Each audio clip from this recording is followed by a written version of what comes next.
Hola, en este video continuamos con el estudio del tema 5, vibraciones mecánicas, y estamos abordando el, el tema de vibración ante fuerzas sísmicas en la base, que es un tema particular dentro de este tema de vibraciones desde la base, ¿verdad? Y vamos a enfocarnos en el caso de movimientos sísmicos del suelo, y específicamente vamos a enfocarnos en una herramienta ingenieril conocida como el espectro de respuesta elástica.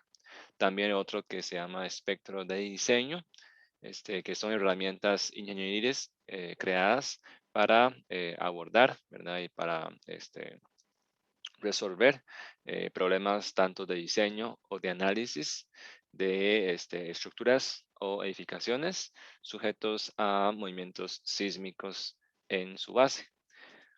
Bueno, veníamos en los videos anteriores hablando de cómo uno puede generar, ¿verdad?, la historia de respuesta en el tiempo de sistemas de un grado de libertad sujetos a aceleraciones en su base, ¿verdad? Veníamos eh,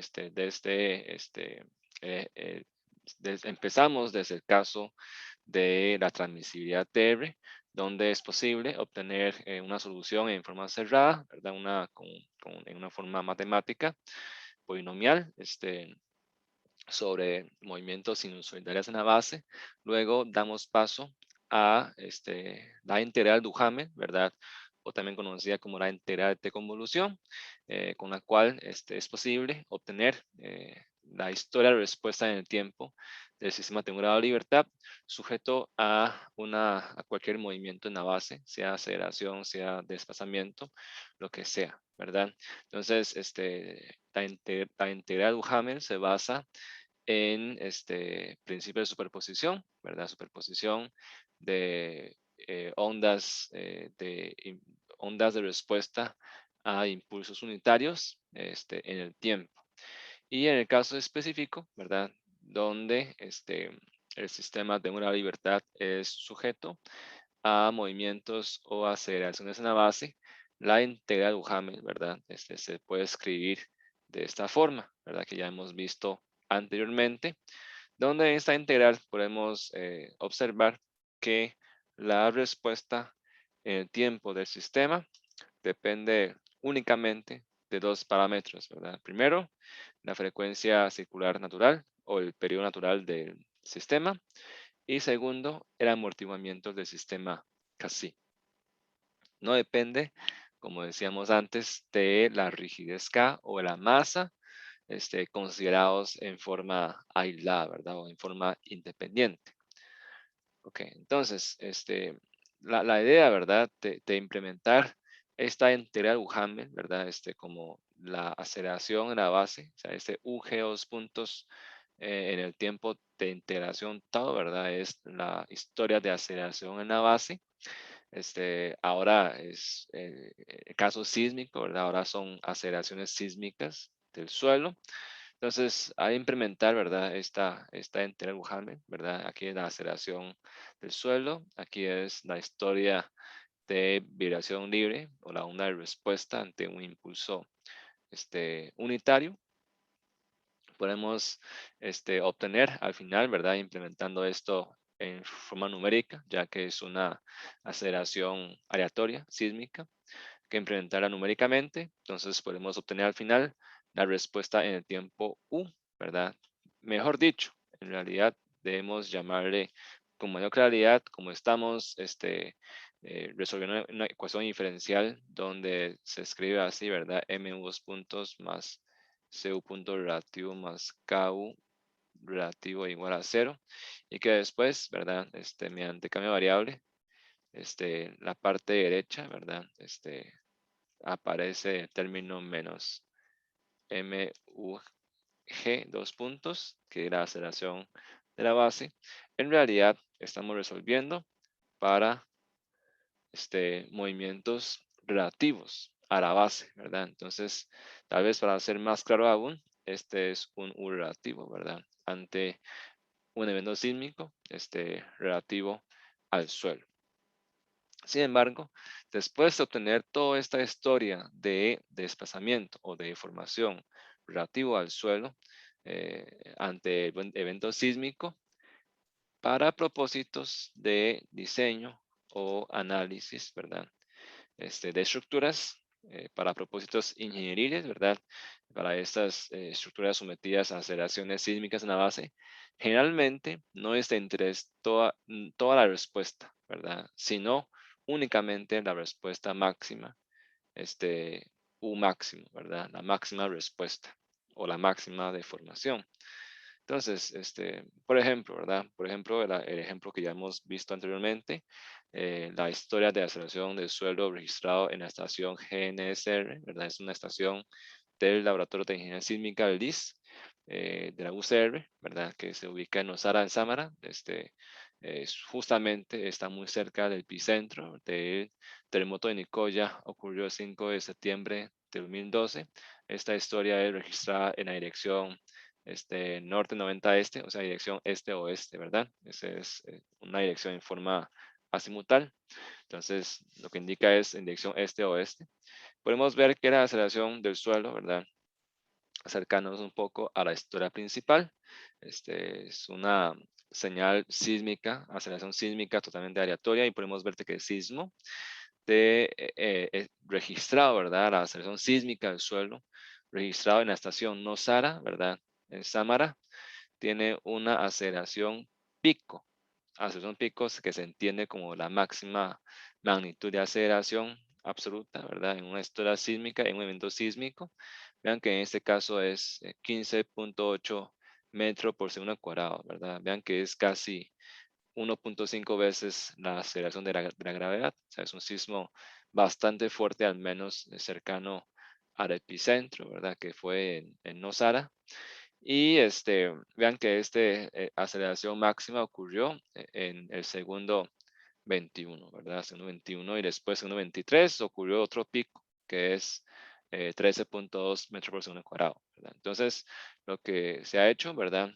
Como ejemplo anterior, es que definimos, ¿verdad? Un sistema de grado de libertad y como comentaba, en realidad no importaba este, cuál sea el valor de K o M, sino lo que determina la respuesta es únicamente la frecuencia natural, ¿verdad? O el periodo natural y amortiguamiento. En este caso definimos que la frecuencia cíclica es 1.5 Hz, convertido en periodo son 0.667, ¿verdad? Segundos. Y asumimos un casi de 3% para ese sistema de una libertad. Y vemos que comparamos la historia de aceleración de la base y la respuesta de desplazamiento relativo, ¿verdad? Relativo de este sistema de un grado de libertad respecto a la base. Podemos ver que la respuesta es totalmente, la amplitud es aleatoria. Sin embargo, el sistema sí oscila o sí vibra, vibra con su periodo natural, ¿verdad? Si usted pone a contar cuántos ciclos hay acá, justamente le da que el periodo es 0.667 segundos, ¿verdad? Sin embargo, podemos observar aquí que la posición o el tiempo cuando ocurre la máxima respuesta de desplazamiento, o sea, la máxima, U máximo, ¿verdad? La información máxima o el desplazamiento máximo en la historia sísmica, en la historia de respuesta sísmica, no concuerda en realidad con el tiempo cuando ocurre la aceleración pico, ¿verdad?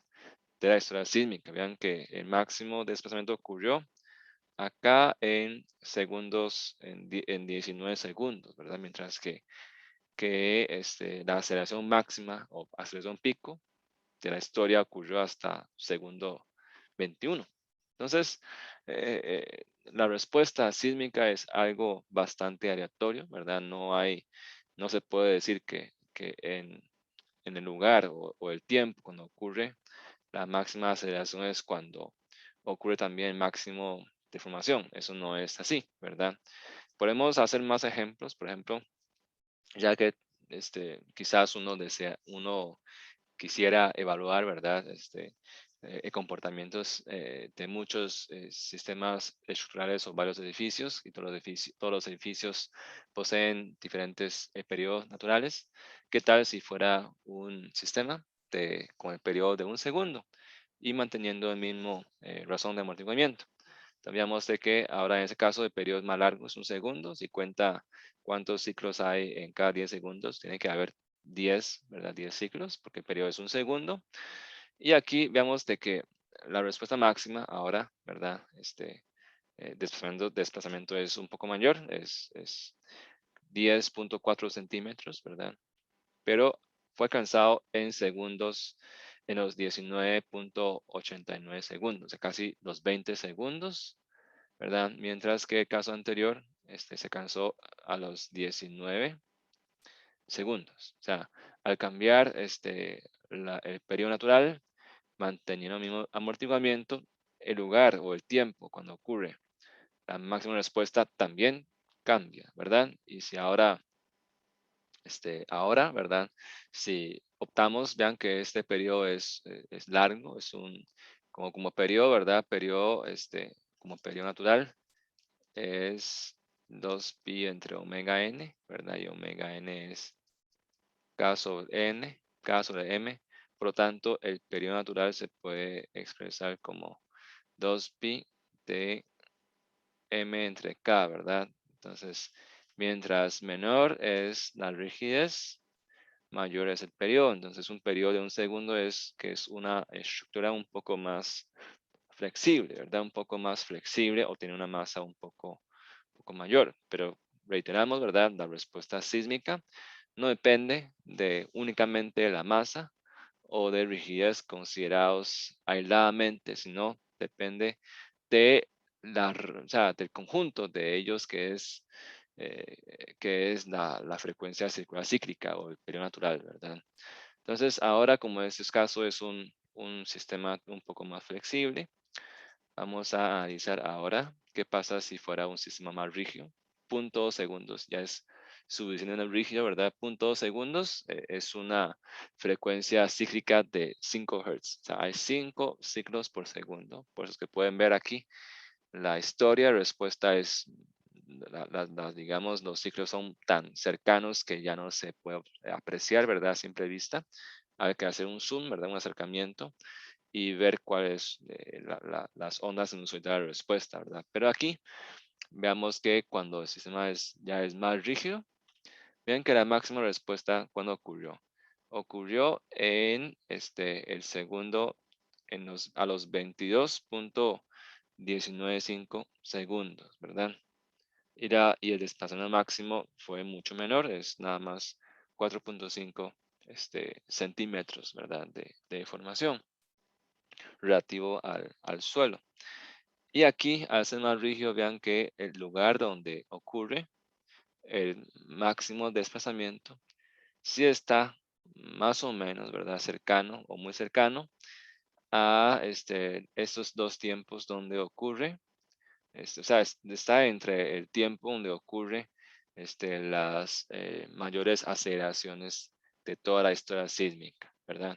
Pero bueno, al comparar esos tres casos, vemos de que en realidad no hay ningún patrón que seguir, ¿verdad? Es un fenómeno totalmente aleatorio, la respuesta sísmica, ¿verdad? Ante un sismo dado, al cambiar el periodo y menos, ¿verdad? Si uno cambia amortiguamiento, cambia todo también, entonces no hay un patrón así fijo como uno puede decir que siempre es en tal lugar donde ocurre la máxima respuesta o en comparación con la magnitud máxima de aceleración. Eso no hay ningún patrón fijo que seguir.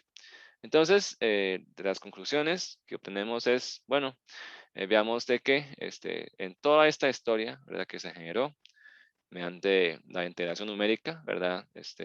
O análisis numérico con integral de Duhamel, toda esa historia larga que generé, el único punto de interés es, digamos, ese valor, ¿verdad? Para ese caso de 2.2 segundos es este desplazamiento de 4.5 centímetros. Para el caso anterior, el único dato de interés es la información máxima de 10.4 centímetros. Y anterior aún, el único dato de toda esta historia es esta deformación máxima de 6.4 centímetros, ¿verdad? Entonces, conclusión, ¿verdad? Para este análisis previo de historia de respuesta en el tiempo del sistema de una libertad sujeto a aceleraciones en la base, es que para diseño o análisis de estructuras sometidas a aceleraciones sísmicas en su base, generalmente no es de interés, es decir, no la respuesta máxima, una respuesta máxima U máximo, ¿verdad? Aquí sobró una respuesta. Esa es conclusión. Y además, dado que el parámetro de interés para el análisis o diseño de estructuras es la deformación máxima, o sea, U máximo, este, si siempre, ¿verdad? O sea, si siempre se necesita generar toda la historia de respuesta con una implementación numérica de integral Duhamel es poco práctico y mucho esfuerzo computacional, especialmente en la época cuando el acceso a una computadora es muy limitado. O sea, imagínense en los años 60, 70, cuando el ordenador, ¿verdad? Recién sale a la luz, y para para acceder a ello, solamente se dispone, digamos, de una computadora centrosa informática y hay que usar tarjetas huequeadas como entrada para que ejecute un algoritmo. O sea, quizás ya es muy difícil para que pueda imaginar cómo es ese estado. Es bastante difícil y si usted huequea mal una tarjeta de entrada, o sea, eran computadoras que leen tarjetas huequeadas como como comando, ¿verdad? Entonces, si usted huequea mal, tiene que volver a hacer un montón de tarjetas, ¿verdad? Es muy difícil en ese tiempo, pero el sismo está presente, ¿verdad? En toda la historia humana. Entonces, aunque hoy es más fácil, pero siempre sigue siendo mucho esfuerzo, ¿verdad? Especialmente si yo quiero diseñar o analizar una estructura, no solamente debe analizar para un sismo, que es analizarlo para varios sismos y si tengo que estar generando esa historia respuesta y para nada más tomar un punto máximo, realmente tiene un costo-beneficio muy bajo, en otras palabras. Entonces, la pregunta que viene es, ¿se podrá crear una herramienta efectiva para la evaluación o análisis de una estructura o un edificio ante un sismo dado? Esa es la pregunta o la inquietud que los científicos e ingenieros han planteado, ¿verdad? ¿Habrá una forma o se podrá hacer algún tipo de investigación que pueda generar algo que sea de provecho, de que sea muy efectivo, ¿verdad? Para la práctica profesional de análisis, evaluación, diseño de estructuras, ¿verdad? Entonces, qué se puede, digamos, esperar de esa herramienta? Entonces, dado que la respuesta depende únicamente de la frecuencia circular natural omega, ¿verdad? O sea, la entidad de Buchanan mostró eso. Depende solo de la frecuencia circular natural o el periodo natural, ¿verdad? Y segundo, el amortiguamiento del sistema casi. Se puede entonces ir variando el periodo natural del sistema, ¿verdad? Del edificio y tener a esto como eje X, ¿verdad? Del edificio o del sistema de una libertad. O sea, estamos todavía siempre con sistemas de una libertad. Entonces, si tener a variación, ¿verdad? Del periodo natural como eje X, o sea, yo pongo aquí, voy a poner aquí este es eje X pongo como periodo natural y voy a graficar la máxima respuesta obtenida asociada a cada periodo natural, o sea, aquí voy a poner el U máximo. Entonces, yo voy a, por ejemplo, hago un bucle, ¿verdad? Un ciclo donde toma una serie de valores de periodo natural, ¿verdad? Este valor corro digamos, el algoritmo de Duhamel, ¿verdad? Y de toda la historia de respuesta generada, nada más agarro el valor máximo. Gráfico acá. Ahora cambio otro valor de periodo. Nuevamente, ¿verdad? Ejecuto el algoritmo de integral Duhamel. Obtengo toda la historia de respuesta y nada más escojo el punto máximo. Y lo gráfico nuevamente aquí. Y así sucesivamente. Hago para bastantes periodos, ¿verdad? Lo más denso posible, pero tampoco que sea demasiado extenso en el tiempo. Entonces voy eh, como recolectando y voy guardando todos los máximos, ¿verdad? Los máximos valores en ese gráfico, ¿verdad? Esto para un amortiguamiento. O sea, como también depende de amortiguamiento, primero dejo, por ejemplo, uso un CASI, como por ejemplo, el caso anterior usamos un CASI de 3%. Y aquí entonces obtengo una serie de puntos, ¿verdad? Una corrección de puntos para ese amortiguamiento. Y aquí creo como un tipo de espectro. El nombre de espectro porque eje X es en unidad de segundos de periodo, ¿verdad? O a veces también se usa frecuencia este, cíclica Hertz, ¿verdad? Ese también existe esa otra versión, pero en general civil nos acostumbramos más a usar el periodo natural como eje X. Y después ese es como un espectro, una curva de un espectro, ¿verdad? De respuesta de la deformación máxima o el desplazamiento máximo versus periodo, ¿verdad? Periodo. Luego cambio otro amortiguamiento, quizás cambio 5%. Nuevamente genero, ¿verdad? Corro otra vez la historia para cada periodo, tomo el máximo, ¿verdad? Y después guardo aquí el valor, cambio el periodo, corro el análisis de Hamming nuevamente y después de toda la historia otra vez escojo el punto máximo, lo grafico aquí nuevamente así sucesivamente, tengo entonces otra curva. Entonces, ese proceso repetitivo, ¿verdad? Que se hace para distintas razones de amortiguamiento de interés, ¿verdad? Muchas veces los de interés son, por ejemplo, 1% para acero, 5% para concreto y a veces 10% para el caso de obras civiles con amortiguamiento, etcétera, ¿verdad? Entonces, este conjunto de curvas que se obtiene, ¿verdad? Como eje X como periodo natural y eje Y como la deformación máxima, se denomina espectro de respuesta elástica. Elástica porque estamos haciendo análisis elástico lineal, ¿verdad? Entonces, este conjunto de curvas, ¿verdad? Para diferentes amortiguamientos se denominan espectro de respuesta elástica ante un evento sísmico dado, ¿verdad? O sea, yo estoy usando o sea, la misma historia sísmica, ¿verdad?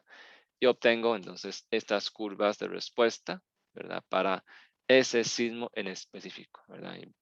Y por supuesto, para distintas razones de amortiguamiento. Y entonces, aquí les muestro, ¿verdad? Algunos ejemplos de espectro de respuesta elástica. En ese caso es de registro sísmico de la estación Nosara, ¿verdad? En la dirección norte 90 este, o sea, este-oeste, el sismo de Semana 2012, ¿verdad? Que recién hicimos unos ejemplos y vimos la historia, ¿verdad? De desplazamiento relativo al suelo en el tiempo. Y ya corriendo un algoritmo, digamos, para muchos niveles de amortiguamiento. Y para diversos periodos vemos este espectro, ¿verdad? Como comentaba, hay una curva que es de 1% de amortiguamiento, que es una curva mayor, ¿verdad? Porque mientras más amortiguamiento tenga el sistema, más disipa energía, entonces la respuesta tiende a ser menor, ¿verdad? Vean que conforme aumento amortiguamiento, la respuesta de desplazamiento es menor, ¿verdad? Es menor. Y además, cuando el amortiguamiento es muy bajo, como 1%, hay mucha aleatoriedad, ¿verdad? En espectro, como por ejemplo, si yo paso de un periodo de 1 segundo a quizás 1.1 segundos, la respuesta de desplazamiento puede, eh, por ejemplo, en ese caso, si usted ve aquí, ¿verdad? Casi que duplica, ¿verdad? O mejor dicho, de 1.1 a 1.2, la amplitud duplica, ¿verdad? Entonces, cuando el amortiguamiento es bajo, hay mucha aleatoriedad, inclusive en el espectro de respuesta. O sea, es muy sensible, ¿verdad? La respuesta máxima a ese cambio de periodo natural, ¿verdad? Y eso no lo es tanto si el amortiguamiento aumenta, ¿verdad? Si fuera 5%, como de concreto, vean que ya la curva es un poco suave, ¿verdad? Un poco suave. Y aquí además vemos de que no se puede decir que un patrón fijo de espectro de respuesta elástica, o sea, es propia, es única para cada sismo registrado en un lugar, ¿verdad? En específico. En ese caso es un sismo registrado en Nosara, en Samara, ¿verdad? Y aquí también si conforme el periodo aumenta cada vez más, como que el desplazamiento tiende a ser, tiende a un valor, ¿verdad? No es que crece en forma indefinida, ¿verdad? O linealmente, sino como que se mantiene, ¿verdad? En un nivel de desplazamiento. ¿Ok? Y aquí, como ejemplo nuestro, ¿verdad? De interés, los tres ejemplos anteriores, ¿verdad? Que hicimos, son de periodos, digamos, bajos, ¿verdad? El más alto, el periodo más largo fue de un segundo. Podemos echar un vistazo aquí a la parte de espectro de desplazamiento por debajo de un segundo, ¿verdad? Como les comentaba, cuando el amortiguamiento es bajo, hay mucha aleatoriedad, ¿verdad? En la respuesta es muy disparejo, pero conforme aumenta el amortiguamiento, además de reducir la amplitud de respuesta, también hace que la respuesta sea, la curva de espectro sea más suave, ¿verdad? Y aquí un poco, ¿verdad? Comparamos, ¿verdad? Podemos comparar ese espectro con el máximo, ¿verdad?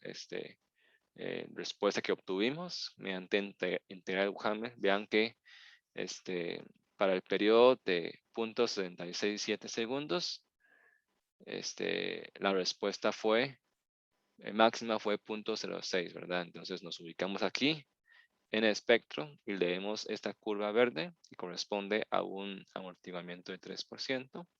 Pueden ver que aquí es 0.667 y la respuesta, ¿verdad? Más o menos, ¿verdad? Quizá no es de todo exacto, porque no es, o sea, la curva, los puntos no son los puntos no son tan densos, ¿verdad? Algunas partes se interpola, pero no hay mucha diferencia, ¿verdad? Vean que aquí es 0.05, 0.06 anda por aquí, 0.06 algo, ¿verdad? 0.065, más o menos, la respuesta, ¿verdad? Según el espectro de respuesta, espectro de desplazamiento, ¿verdad? Cuando periodo es un segundo, vemos aquí, periodo un segundo, ¿verdad? Buscamos cuál es la respuesta de desplazamiento. Vean que es un poquito más que 0.01. Y vean que en este caso, leemos de aquí es 0.104. Justamente, ¿verdad? O sea, concuerda muy bien. Y después la respuesta, cuando el periodo es punto segundo, leemos aquí, punto segundo, la respuesta según la curva de 3% de amortiguamiento es como 0.04, ¿verdad? Un poco más que 0.04. ¿Ven? Aquí entonces la respuesta máxima que nos da la historia es 0.045. Entonces, ¿qué quiere decir esto?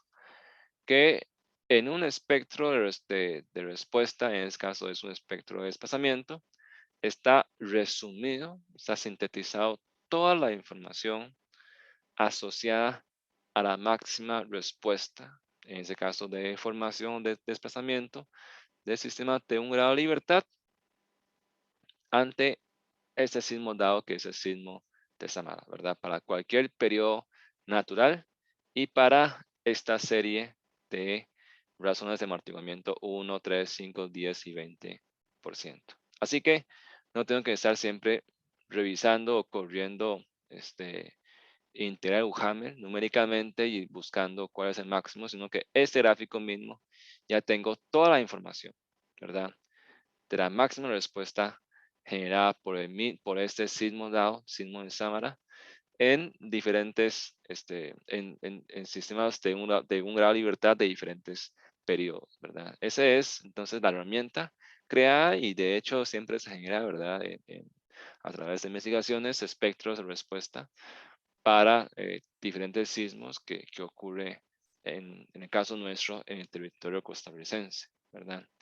Y aquí, entonces, una vez que yo tengo, entonces, este, bueno, es ¿verdad? Este espectro de respuesta de desplazamiento también recibe el nombre de, de espectro, bueno, recibe el nombre de espectro de desplazamiento o desplazamiento espectral, ¿verdad? Desplazamiento espectral Entonces, ya que tengo la respuesta máxima y le llamamos SD, S viene de inglés de spectral, ¿verdad? Spectral, displacement, ¿verdad? De desplazamiento espectral o espectro de desplazamiento, y en abreviatura le llamamos SD, ¿verdad? SD. Entonces, ya que conozco el SD para diferentes amortiguamientos, para conocer la fuerza elástica máxima, que es siempre ese parámetro de mayor interés en ingeniería civil, ¿verdad? Tanto para análisis como para diseño, ya que esa fuerza elástica más máxima es la demanda, o sea, es denominado como la demanda, ¿verdad? La demanda sísmica, ¿verdad? Que genera el sismo como una fuerza interna, ¿verdad? Una fuerza interna elástica en el sistema. Se puede calcular sencillamente como la rigidez lateral del sistema tengo la libertad. En este caso es un poste moradizo por sencillamente se lee el valor de SD correspondiente, ¿verdad? Al periodo natural del sistema en consideración. La sencillamente se multiplica SD, que es el máximo de desplazamiento, ¿verdad? O el desplazamiento espectral por la rigidez. Ya tengo entonces la fuerza interna, que es la demanda sísmica, y después tengo una fuerza interna, puedo calcular cortante, puedo calcular momento de empotramiento, y ya pues después puedo emplear toda la teoría de sólidos para diseñar o evaluar la seguridad sísmica, ¿verdad? De este sistema estructural. ¿Ok? Entonces, ya, bueno, hemos concluido aquí, ¿verdad?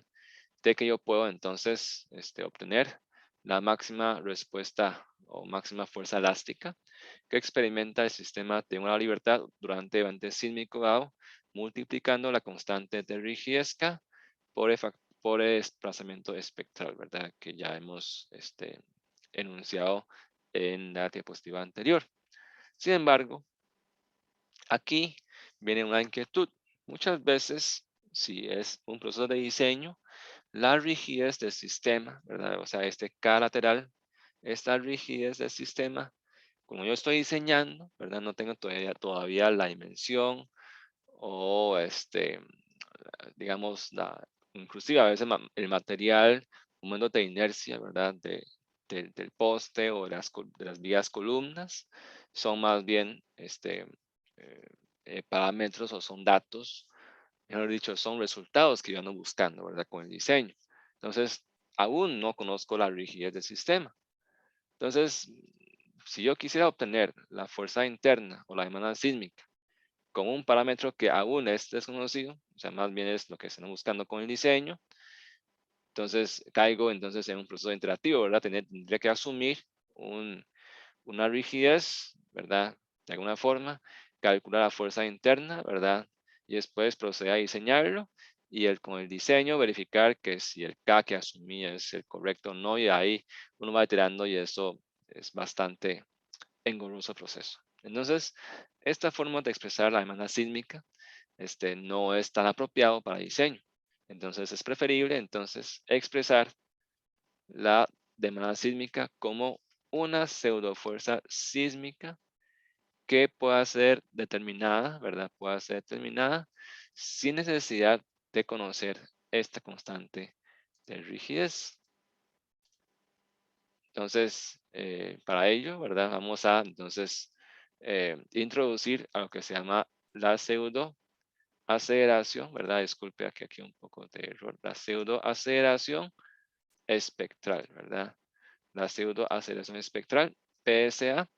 Y para ello retomamos la ecuación de movimiento del sistema triangular de libertad sujeto a excitaciones en la base, que es esta, que la conocemos ya desde el tema de sistemas sujetos a vibración de la base. Pero reconocemos aquí que aunque el amortiguamiento es determinante y de hecho, ¿verdad? Es muy importante en el control de amplitud de la respuesta, cómo se observan en los espectros de respuesta, ¿verdad? Mientras hay mayor amortiguamiento, la amplitud, el espectro reduce, ¿verdad? Aunque controla la amplitud de la respuesta, su aporte en términos, ¿verdad? De fuerza, ¿verdad? O sea, su aporte se centra en la disipación de energía. Por ende, reduce el desplazamiento. Pero como fuerza en sí, como una fuerza, ¿verdad? Como una fuerza en sí, en realidad es despreciable en comparación con la máxima fuerza elástica e inercial, que son estos dos, ¿verdad? La elástica y la inercial. ¿Por qué? Aquí lo ilustramos gráficamente. Como comentaba, ¿verdad? En realidad es un modelo, ¿verdad? No es que en la realidad exista un pistón viscoso instalado en el sistema estructural, ¿verdad? Es un modelo que lo que hace es, o sea, estos dos juntos, digamos, esta fuerza de amortiguamiento junto a la fuerza elástica, me forma, ¿verdad? Este, este comportamiento, ¿verdad? Que es, este rojo es elástico, ¿verdad? Pero al haber un poco de este efecto histerético, un poco de efecto inelástico, entonces como que desvía un poco, ¿verdad? Y entonces el amortiguamiento lo que hace es superponer una elipse, ¿verdad? Lo que hace es superponer la fuerza elástica totalmente lineal, ¿verdad? Con una elipse, ¿ok? Vean que la máxima fuerza elástica es esta, ¿verdad? Pero amortiguamiento en obras civiles son muy bajos, 1%, 3%. Esa fuerza en realidad es muy baja comparada con la elástica, o sea que hay bastante margen. Puede ser en el orden como de 5%, 10% la fuerza de amortiguamiento. Y además, tanto la fuerza elástica, ¿verdad? Como fuerza de amortiguamiento son función del tiempo. Y la posición donde ocurre la máxima fuerza elástica es en la deformación máxima, ¿verdad? En este U relativo máximo. Pero en la posición cuando ocurre la máxima fuerza de amortiguamiento es cuando la deformación es cero. O sea, ya hemos hablado de eso, ¿verdad? En el tema de análisis fasorial de vibraciones, la fuerza elástica, digamos que es esta, y la fuerza de amortiguamiento están desplazados a 90 grados. Por lo tanto, el aporte de los dos juntos en realidad deben sumarse mediante Pitágoras, ¿verdad? Y ya en sí la fuerza de amortiguamiento es muy pequeño comparado con la elástica, ni decir volver a sumarlo con Pitágoras, se vuelve totalmente despreciable, ¿verdad? Entonces, al reconocer este hecho, ¿verdad?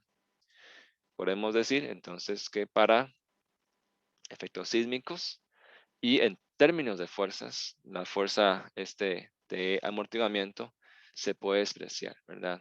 Y por ende, quedando que la ecuación que me relaciona, ¿verdad? Las fuerzas es únicamente la inercial y la elástica. Y ahora pasemos a dividir la masa y este cociente K entre M es justamente conocido como la frecuencia circular natural omega n al cuadrado, ¿verdad? Que ya conocemos el tema de vibración libre. Y ahora, como esto relaciona, vean que esta ecuación relaciona aceleración absoluta con la deformación relativa al piso. La relación entre ellos es únicamente a través de una frecuencia circular natural al cuadrado. Entonces, cuando este U relativo es máximo, o sea, cuando deformación relativa es máximo, cuando es SD, ¿verdad? Cuando es igual a ese valor de desplazamiento espectral, que es donde se guardan los valores máximos de desplazamiento, la aceleración, ¿verdad? Correspondiente a esta máximo de desplazamiento se le llama pseudo aceleración espectral, ¿verdad? Para diferenciarla de la aceleración espectral, que en principio, o sea, teóricamente debería ser el valor de la máxima aceleración extraída directamente de la historia de respuesta de aceleración en el tiempo, ¿verdad? Recuerden que lo que generamos con Duhamel, ¿verdad? Es una aceleración de movimiento relativo, ¿verdad? Del sistema ante un sismo dado, ¿verdad? Podemos igual diferenciarlo en el tiempo y obtener la máxima, o sea, bueno, obtener la historia de la aceleración relativa. A eso le sumamos la aceleración del suelo y llegar a tener la historia de la aceleración absoluta, ¿verdad? En el tiempo y tomar el máximo, como tomaba al desplazamiento, ¿verdad? En el mismo sentido, ese debería llamarse SA. Sin embargo, en realidad no hay gran diferencia, ¿verdad? Entre el valor que obtiene en forma directa, ¿verdad? Tomando de la historia de respuesta de aceleración en el tiempo, o convirtiéndolo, ¿verdad? Multiplicando el valor máximo de desplazamiento SD por la frecuencia circular natural al cuadrado. Entonces, en realidad no hay, al haber una diferencia significativa entre SA y PSA, que es PSA que significa pseudo aceleración espectral, pseudo, porque en realidad no es una aceleración espectral real, ¿verdad? Realmente es una conversión que se hace, ¿verdad? A partir del desplazamiento espectral, por demás pseudo, ¿verdad? Pero en realidad no hay gran diferencia entre SA y PSA. Por lo tanto, en la mayoría de las veces y en mucha literatura se usan en forma indistinta ambos términos para referirse a esa aceleración, a la máxima aceleración que experimenta el sistema triangular de libertad. ¿Okay? Y dado esto, por lo tanto, entonces tenemos esta ecuación, ¿verdad? Ahora, entonces, sustituimos U relativo, tanto U relativo como U dos puntos por sus valores máximos. Tenemos entonces la relación de PSA, ¿verdad? Que es la pseudoaceleración espectral, más omega circular, ¿verdad? Frecuencia circular natural al cuadrado por el desplazamiento espectral igual a cero. Y aquí entonces podemos despejar, ¿verdad? Y llegar a la conclusión de que ese pseudoaceleración espectral que estamos buscando, en su magnitud, ¿verdad? Lo que interesa es la magnitud, ya no el signo, sino la magnitud, es igual sencillamente a la multiplicación de todo el desplazamiento espectral por omega n al cuadrado, sencillamente. Y ahora, como lo que nos interesa es obtener la fuerza elástica, ¿verdad? Podemos devolvernos entonces a la ecuación inicial donde se relaciona la fuerza inercial con la fuerza elástica, ¿verdad? Que es esta ecuación. Ahora entonces sustituimos UR, ¿verdad? Y U dos puntos por valores máximos correspondientes, que es SD y PSA. Y aquí llegamos a la conclusión de que en términos de la magnitud absoluta, ¿verdad? La fuerza, la máxima fuerza elástica, que es K por SD, la máxima fuerza elástica, sencillamente es que no buscando, ¿verdad? Para todo propósito de diseño y análisis, es esta demanda sísmica. Yo puedo calcular de la otra forma, que sencillamente es multiplicar masa del sistema por la pseudoaceleración espectral o PSA.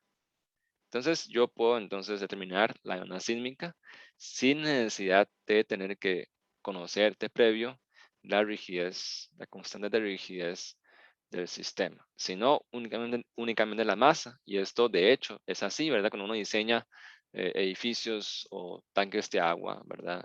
Lo primero que uno conoce es cuál es la masa que debe soportar esa estructura. Entonces, ese dato de masa, ¿verdad? Casi siempre lo tengo disponible desde primera entrada, ¿verdad? Entonces, esa masa del sistema por la pseudoaceleración espectral, ya puedo tener entonces la fuerza, la demanda sísmica para proceder a diseñar, digamos, el sistema. Entonces, por consiguiente, entonces, en conclusión, la máxima fuerza elástica es igual y puede calcularse como la masa del sistema, tengo la libertad por la pseudo aceleración espectral PSA. Y aquí, ¿verdad? Mostramos un ejemplo, ¿verdad? Del mismo sismo de Samara 2012, registrado en la estación de Nosara, ¿verdad? GNSR. Este sería, como se ve, el espectro de aceleración PSA para distintos valores de amortiguamiento, ¿verdad? Veamos que casi que después de un segundo, ¿verdad? Ya tiende a cero, o sea, aproxima a cero en forma asintótica, ¿verdad? Ese espectro de aceleración o aceleración espectral, PSA. y donde, en ese caso, ¿verdad? Específico en ese sismo, donde se concentra la mayor respuesta de aceleración, vean que es en donde hay el pico es alrededor de un periodo de 0.2 segundos, ¿verdad? 0.2 segundos, que es unos 5 Hz, ¿verdad? Y muchas veces en esta forma, ¿verdad? Puede ser difícil leer, ¿verdad? Si tiene un periodo un poco más largo, leer cuál es el valor de aceleración que experimenta el sistema. Por ende, este gráfico de aceleración espectral también se acostumbra presentarse como un gráfico de escala logarítmica o un gráfico de doble escala logarítmica, ¿verdad? Ya que es logarítmico tanto es en eje Y como en eje X. Entonces, de esa forma, entonces puedo tener un poco más de detalle, ¿verdad? Sobre cuál es el valor de esta aceleración espectral, siempre buscando el valor de acuerdo al periodo, ¿verdad? Y recuerden, eje X, 10 a la menos 1 es 0.1 y escala logarítmica varía, ¿verdad? De esa forma que es 0.1, 0.2, 0.3, 0.4, ahí sigue hasta 10 a la 0 es 1. Después empieza 1, 2, 3, 4, 5, ahí sigue, ¿verdad? Lo mismo con la escala en Y. Entonces, por ejemplo, ¿verdad? Ahora volvemos al ejemplo, tengo la libertad. Ahora consideramos que la masa es 10 kilos, la rigidez es 393 newton por metro, y con los cuales, ¿verdad? Obtendría un periodo natural aproximadamente de un segundo. Por supuesto, aquí hay un poco de error de redondeo, ¿verdad? Y consideramos que amortiguamiento es 5%. Ok, entonces ahora usamos el método inicial, ¿verdad? Que es que la fuerza elástica es K, K por SD. Buscamos entonces en el espectro de desplazamiento de SD la curva correspondiente a 5%, que es amarillo. Y para un periodo de un segundo, vean que tengo un SD de 0.095, que está aquí, ¿verdad? Entonces, T de 93 por 0.095 me da que la fuerza elástica máxima, ¿verdad? Que experimenta el sistema en ese sismo es 37.3 newtons. Siempre que no entre en rango inelástico, ¿verdad? El sistema. Ahora, si uso, en vez de usar SD, uso PSA, entonces tengo que usar el espectro de aceleración espectral. Igual, vean que el periodo, ahora el periodo de un segundo está aquí, ¿verdad? 10 a la 0. Subo y aquí encuentro la curva amarilla, ¿verdad? Tiro al lado izquierdo y veo que corresponde a más o menos 1, 2, 3, 4. Más o menos cercano a 4, ¿verdad? Y aquí el valor me da exactamente es 3.84. Entonces aquí 10 por 3.84 metros segundo al cuadrado me da una fuerza en newtons que es 38.4. Vean que aunque hay un poco de error, ¿verdad? Por cuestiones tanto de imprecisión en la generación de ese espectro, ya que no todos los puntos del espectro son generados, ¿verdad? O sea, sino que son algunos puntos discretos que se evaluó y después se interpoló en forma de rectas, ¿verdad? Se interpola linealmente. Entonces, por ese error, por un lado también ese periodo no es exacto, ¿verdad? O sea, está 1.00 algo, entonces todos esos errores se traduce en estos un poco de diferencia. Sin embargo, vean que este, casi se puede decir que es exactamente la misma fuerza elástica o la misma demanda sísmica, ¿verdad? Misma fuerza de demanda sísmica que se estima mediante las dos formas. Y por supuesto, si conozco una masa, si conozco PSA, ya puedo determinar cuál es esa demanda sísmica para después proceder a calcular cuál es la rigidez que necesito, ¿verdad? Este, para poder mantener el sistema, por ejemplo, en rango elástico, que no sobrepase cierto nivel de esfuerzo. Entonces, ese es un ejemplo, ¿verdad? De aplicación de espectro de respuesta sísmica, elástica, ¿verdad? Tanto de desplazamiento como de aceleración. ¿Ok? Y ahora vamos a introducir rápidamente a lo que es un espectro de diseño.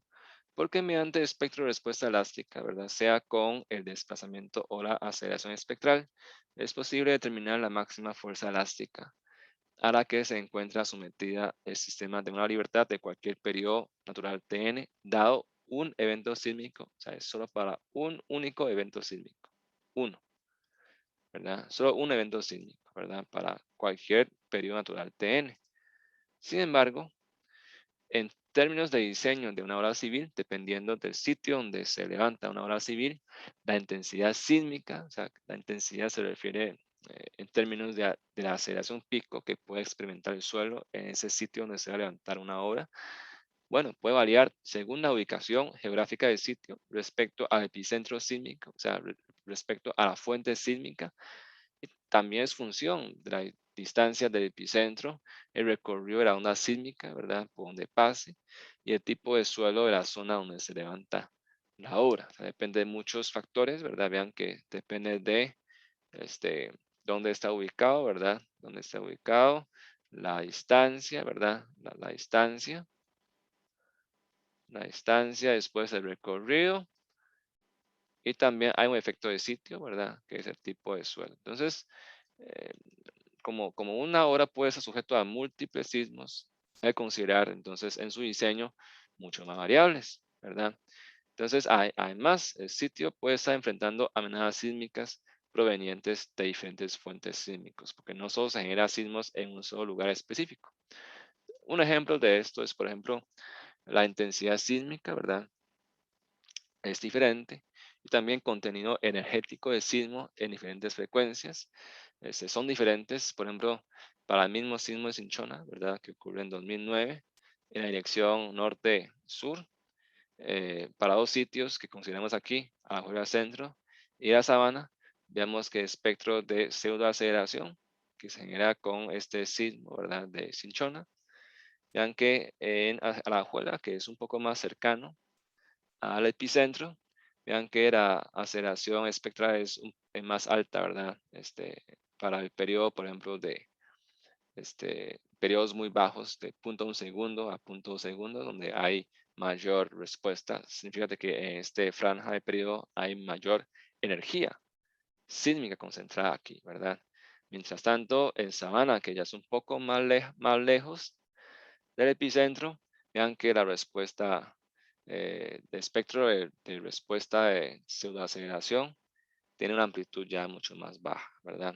Además, donde se concentra mayor energía, o sea, donde provoca mayor respuesta es un poco cercano a 0.2 segundos a 0.3 segundos, ¿verdad? Entonces, depende del sitio, y su posición relativa al epicentro. Todos los sismos registrados, ¿verdad? Para el mismo sismo, pero registrados en dos lugares diferentes, las historias que se registran son totalmente diferentes, ¿verdad? Y por ende también espectro es diferente. Además, como decía, en Costa Rica tenemos múltiples fallas sísmicas, ¿verdad? Ese es extraído de la Red Sismológica Nacional, ¿verdad? Un mapa de fallas identificadas en Costa Rica, ¿verdad? También hay efectos de las placas tectónicas, ¿verdad? La subducción de la placa Coco en el Caribe, ¿verdad? Entonces, todo eso son fuentes sísmicos que Costa Rica está propenso, ¿verdad? A los efectos sísmicos de ellos. Entonces, al considerar todos esos factores, ¿verdad? Tenemos entonces en el país un monitoreo sísmico continuo, ¿verdad? Mediante una red de acelerógrafos que cubren el territorio nacional, ¿verdad? Este es tomado del Laboratorio de Ingeniería Sísmica, del INI, del Instituto de Investigaciones de Ingeniería de UCR. Vemos de que tenemos muchas estaciones sismológicas, ¿verdad? Que registran sismos a lo largo de todo el territorio nacional. Entonces, ¿cómo puedo hacer para el diseño? ¿Verdad? Entonces, lo que hay que hacer para diseño es posible elaborar el denominado espectro de diseño para diferentes zonas geográficas del país a partir de un compendio y análisis estadístico de las historias de eventos sísmicos significativos, ¿verdad? Históricos, por ejemplo, uno puede definir un criterio que sean sismos con magnitud de escala Richter mayor a 4, ¿verdad? Registradas en diferentes estaciones geográficas del país, ¿verdad? O sea, si ocurre un sismo, ¿verdad? Por ejemplo, acá en Nicoya, ocurre un sismo aquí en Quepos, ocurre uno aquí en Golfito, ¿verdad? Todas las estaciones van a registrar ese sismo, ¿verdad? Entonces voy tomando los sismos que tienen una magnitud importante y entonces proceso, ¿verdad? Los datos sísmicos de cada estación, ¿verdad? De cada estación y voy a normalizar los espectros de respuesta, ¿verdad? Generadas, va a normalizar, digamos, las aceleraciones picos, porque si tengo una estación un poco más lejana del epicentro, por supuesto, la aceleración pico, la máxima magnitud de aceleración del suelo de esta estación, por ejemplo, va a ser mucho más bajo que uno que quede cerca, ¿verdad? Por ejemplo, si tiembla en Quepos, este va a registrar la aceleración pico mayor, ¿verdad? Entonces, para obtener un espectro normalizado, tengo que entonces normalizar primero esta aceleración pico, ¿verdad? Registrada en cada estación y después, ¿verdad? Obtengo entonces para cada estación, que estas son estaciones ubicadas en distintas zonas geográficas del país. Entonces obtengo un espectro de respuesta para cada lugar del país, dado un sismo, ¿verdad? Por ejemplo, el sismo de Quepos. Entonces, tengo la respuesta para, de espectro de respuesta para todos los lugares geográficos del país. Y después para otro sismo, por ejemplo, el que tiende a ocurrir en Nicoya o que ya ocurrió, ¿verdad? De hecho, son datos históricos los que uno usa. Vuelvo a generar lo mismo para todas las estaciones, de nuevo todos los espectros nuevamente, ¿ok? Y entonces, como todos están normalizados, ¿verdad? En su aceleración pico, es una forma muy básica, ¿verdad? La forma más básica para ya espectros de diseño. Entonces, yo puedo empezar a superponer. Voy a hacer un gráfico rápido aquí, ¿verdad? Yo puedo empezar a poner ese, por ejemplo, ese es, puede ser SA o SD, la que sea, ¿verdad? Y tal vez voy a poner SA. Y aquí es el periodo, ¿verdad? Entonces, por ejemplo, voy a poner en blanco. Ese es el sismo de, este es de Samara, ¿verdad? Y después el amarillo es Cinchona, ¿verdad? Por supuesto, la aceleración pico, ¿verdad? De todos esos sismos son normalizados. Esto es un gráfico para una única, ¿verdad? Estación. Para una estación dada, que está ubicado en un sitio dado, en un sitio del país dado, ¿verdad? Y después, por ejemplo, este otro, yo voy a usar el de Limón, ¿verdad? El de Limón quizás es así. Este es Limón. Y así, etcétera, ¿verdad? Voy usando todos los sismos históricos que hay en el país y voy superponiendo todos los espectros que se generan, ¿verdad? Y al final, para el diseño, entonces hago un análisis estadístico, ¿verdad? Saco un promedio, saco más o menos cuál es la media, ¿verdad? O percentil 85. Y yo puedo entonces también trazar una envolvente, ¿verdad? Puedo trazar una envolvente donde me da el máximo valor de aceleración eh, que se puede obtener, ¿verdad? Para una zona específica dada, ¿verdad?